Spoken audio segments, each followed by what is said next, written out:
ನಾವು ಸೂಕ್ಷ್ಮ ದರ್ಶಕದ ಪ್ರಮುಖ ಭಾಗಗಳ ಬಗ್ಗೆ ತಿಳಿದುಕೊಳ್ಳಬೇಕಾಗಿದೆ. ತಮ್ಮ ತರಗತಿಗೆ ಸಂಬಂಧಪಟ್ಟಂತಹ ಒಂದು ಸೂಕ್ಷ್ಮ ದರ್ಶಕದ ಬಗ್ಗೆ ನೋಡೋಣ. ಈ ಸೂಕ್ಷ್ಮ ದರ್ಶಕದಲ್ಲಿ ಪ್ರಮುಖ ಭಾಗಗಳು ಅಂತಕ್ಕಂಥ ನೋಡ್ಬೇಕಾಗಿದೆ. ಏನ್ ನೋಡ್ಬೇಕಾಗಿದೆ? ಈಗ ಈ ಸೂಕ್ಷ್ಮ ದರ್ಶಕಕ್ಕೆ ನಾವು ಇಂಗ್ಲಿಷ್ನಾಗ ಕಾಂಪೌಂಡ್ ಮೈಕ್ರೋಸ್ಕೋಪ್ ಅಂತ ಹೇಳ್ತೀವಿ, ಕನ್ನಡದಾಗ ಸಂಯುಕ್ತ ಸೂಕ್ಷ್ಮ ದರ್ಶಕ ಅಂತ ಹೇಳ್ತೀವಿ.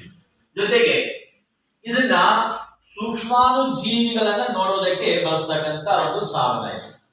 ವಿಜ್ಞಾನದ ಉಪಕರಣಗಳಲ್ಲಿ ಪ್ರಮುಖವಾದಂತ ಸಾಧನ ಸೂಕ್ಷ್ಮಾಣು ಜೀವಿಗಳನ್ನ ನೋಡೋದಕ್ಕೆ ಬಳಸ್ತಕ್ಕಂಥದ್ದು.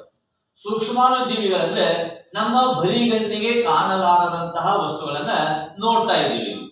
ಇಲ್ಲಿ 10x ಇಲ್ಲಿ 10x ಅಂದ್ರೆ ಎರಡು ಮಲ್ಟಿಪಲ್ ಮಾಡಿದ್ರೆ ಗುಣಾಕಾರ ಮಾಡಿದ್ರೆ 10 × 10 100 ಆಗುತ್ತೆ. ಅಂದ್ರೆ ಇಲ್ಲಿ ತೆಗೆದುಕೊಂಡಿರ್ತಕ್ಕಂತ ವಸ್ತು 100 ಪಟ್ಟು ದೊಡ್ಡದಾಗಿ ಕಾಣಿಸುತ್ತೆ. ಇಲ್ಲಿ 10 ಹಿಂಬದಿತರ 10x ಅಂತೇಳಿ ಇಲ್ಲಿ 40x ಅಂತ ಇರ್ತದ. 10 × 40 400 ಆಗತ್ತೆ. ಹಾಗಾಗಿ ಈ 400 ಅನ್ನೋದೇನು, ಇಲ್ಲಿರುವಂತಹ ವಸ್ತು ಅದರ ಸೈಜ್ ಏನದ ಅದಕ್ಕಿಂತ 400 ಪಟ್ಟು ಹೆಚ್ಚಿಗೆ ಕಾಣ್ತದ ಅಂತ ಅರ್ಥ. ಕ್ಲಿಯರ್? ಹಾಗಾಗಿ ಪ್ರಮುಖವಾಗಿ ಇದರ ಭಾಗಗಳನ್ನ ನೋಡೋಣ. ಪ್ರಮುಖವಾಗಿ ಇದರ ಭಾಗಗಳನ್ನ ನೋಡಿದಾಗ ಇಲ್ಲಿ ನೋಡಿದಾಗ ಒಂದೇದು ಏನ್ ಬರ್ತದ, ನೇತ್ರ ಮಸೂರ ಅಂತ ಬರುತ್ತೆ. ನೇತ್ರ ಮಸೂರ. ನೇತ್ರ ಅಂದ್ರೆ ತಮ್ಮ ಗೊತ್ತಿದೆ ಕಣ್ಣು ಅಂತ ಹೇಳಿ. ನೇತ್ರ ಅಂದ್ರೇನು? ಇಲ್ಲಿ ಯಾವುದೇ ಒಂದು ವಸ್ತುವನ್ನು ನೋಡ್ಬೇಕಾದ್ರೆ ನಾವು ಕಣ್ಣಿಂದ ಹೀಗೆ ನೋಡ್ತೀವಿ, ಹೌದಲ್ಲ? ಹಾಗಾಗಿ ಇದಕ್ಕೆ ನಾವು ನೇತ್ರ ಮಸೂರ ಅಂತ ಹೇಳ್ತೀವಿ. ಏನ್ ನೇತ್ರ ಮಸೂರ ಆದಲ್ಲಿ ಏನದ ಸಾಮಾನ್ಯ ಹೊಂದಾಣಿಕೆ ಅಂತದ. ಇದಕ್ಕೆ ನಾವು ಸಾಮಾನ್ಯ ಹೊಂದಾಣಿಕೆ ಅಂತ ಹೇಳ್ತೀವಿ. ಹಿಂಗೆಲ್ಲ ತಿಳಿಸಬಹುದು. ಸಾಮಾನ್ಯ ಹೊಂದಾಣಿಕೆ ಗೊತ್ತಾಯ್ತು. ಅದಾದ್ಮೇಲೆ ಏನದೆ ನಿರ್ದಿಷ್ಟ ಹೊಂದಾಣಿಕೆ ಅಂತದ. ಈ ಬಟನ್ ನಿರ್ದಿಷ್ಟ ಹೊಂದಾಣಿಕೆ. ನಿರ್ದಿಷ್ಟ ಅದಾದ್ಮೇಲೆ ಅದ ಹಿಡಿಕೆ. ಇದು ಹಿಡಿದಿಲ್ಲ ಈಗ, ಇದಕ್ಕೆ ಹಿಡಿಕೆ ಅಂತೀವಿ. ಇದಕ್ಕೆ ಅಂತೀವಿ. ಅದಾದ್ಮೇಲೆ ವಸ್ತು ಮಸೂರ ಅಂತ ಬರುತ್ತೆ. ಇಲ್ಲಿ ವಸ್ತುವನ್ನ ಇಟ್ಟಿರ್ತೀವಿ, ಆ ವಸ್ತುವನ್ನ ನೋಡೋದಕ್ಕೆ ಇರ್ತಕ್ಕಂಥದ್ದು ವಸ್ತು ಮಸೂರ ಅಂತ ಬರುತ್ತೆ. ಇದು ಇದು ವಸ್ತು ಮಸೂರ. ಏನಿದು? ನೇತ್ರ ಮಸೂರ. ಇದು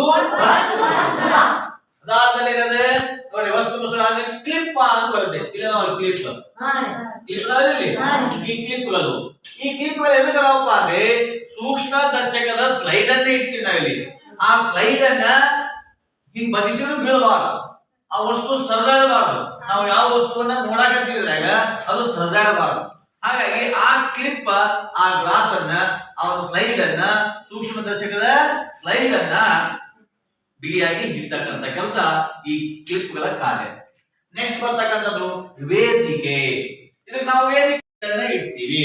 ಅದಾದ್ಮೇಲೆ ಏನದ ಚುರುಗನೆ ಅಂತ ಬರ್ತದೆ. ಇಲ್ಲಿ ಇಲ್ಲೊಂದು ಬಟನ್ ನೋಡಿ, ಇದನ್ನ ನಾವು ಹಿಂಗ್ ತಿರುಗಿಸ್ತೇವೆ. ತಿರುಗಿಸ್ತೇವೆ ಈಗ ಹಿಂಗೆ ತಿರುಗಿಸ್ತೇವೆ. ಅದಕ್ಕೆ ಇದು ತಿರುಗನೆ ಅಂತೀವಿ. ಅದಾದ್ಮೇಲೆ ಏನ ನೋಡಿ, ತಿರುಗನೆ ಆದ್ರೆ ಸಾಂದ್ರಕ ಅಂತ ಬರುತ್ತೆ. ಇಲ್ಲೊಂದು ಬಟನ್ ನೋಡಿ, ಇಲ್ಲೊಂದು ಕ್ಲಿಪ್ ಅದ. ಈಗ ಇಲ್ಲಿ ಇದು ನೋಡಿ, ಇಲ್ಲಿ ಬೆಳಕು ಬರ್ತದೆ. ಇಲ್ಲ ಈ ಬೆಳಕನ್ನ ಹೆಚ್ಚು ಕಡಿಮೆ ಮಾಡ್ತಕ್ಕಂಥದ್ದು ಇದು ಬಟನ್. ಇದಕ್ಕೆ ನಾವು ಸಾಂದ್ರಕ ಅಂತೀವಿ. ಅಂತೀವಿ. ತಿರುಗಿಸ್ತೇವೆ, ಹಿಂಗೆ ಬರ್ತದಲ್ಲ. ಎಷ್ಟು ಬೇಕೋ ಅಷ್ಟು ನಾವು ಬೆಳಕನ್ನ ಬಿಡಬಹುದು. ಈ ಬೆಳಕು ಎಲ್ಲಿ ಬರ್ತಪ್ಪ? ಹೊರಗಿಂದ ಬಿದ್ದಂತ ಬೆಳಕು. ಇದಕ್ಕೆ ನಾವು ದರ್ಪಣ ಅಂತ ಹೇಳ್ತೀವಿ. ಈ ದರ್ಪಣದ ಮೇಲೆ ಬೆಳಕು ಬಿದ್ದಾಗ ಈ ಬೆಳಕು ಈ ಸಾಂದ್ರಕ ಮೂಲಕ ವಸ್ತು ಮಸೂರಿಗೆ ಬಂದು ವಸ್ತು ಮಸೂರ ಮೂಲಕ ನಾವು ನೇತ್ರ ಮಸೂರಲ್ಲಿ ಕಾಣ್ತೀವಿ. ಆ ವಸ್ತುವನ್ನ ಕಾಣೋದಕ್ಕೆ ಈ ದರ್ಪಣದ ಮೇಲೆ ಬಿದ್ದಂತ ಬೆಳಕು ಈ ಸಾಂದ್ರಕದ ಮೂಲಕ ವಸ್ತು ಮಸೂರಿಗೆ ಬಂದು ನೇತ್ರ ಮಸೂರ ಮೂಲಕ ನಾವು ನೋಡ್ತಕ್ಕಂಥದ್ದು ಕಾಣ್ತೀವಿ. ನೆಕ್ಸ್ಟ್ ಏನಂತ ತಳಭಾಗ ಅಂತ. ಇದು ತಳಭಾಗ. ಯಾಕೆ ತಳಭಾಗ ಅಂತೀವಿ? ತಳಕ್ಕೊಂದರ್ಶ. ಇಷ್ಟು ಇವತ್ತಿನ ಒಂದು ಸೂಕ್ಷ್ಮ ದರ್ಶಕದ ಬಗ್ಗೆ ನಾವು ತಿಳಿದುಕೊಂಡೇವಿ. ಕ್ಲಿಯರ್? ಓಕೆ.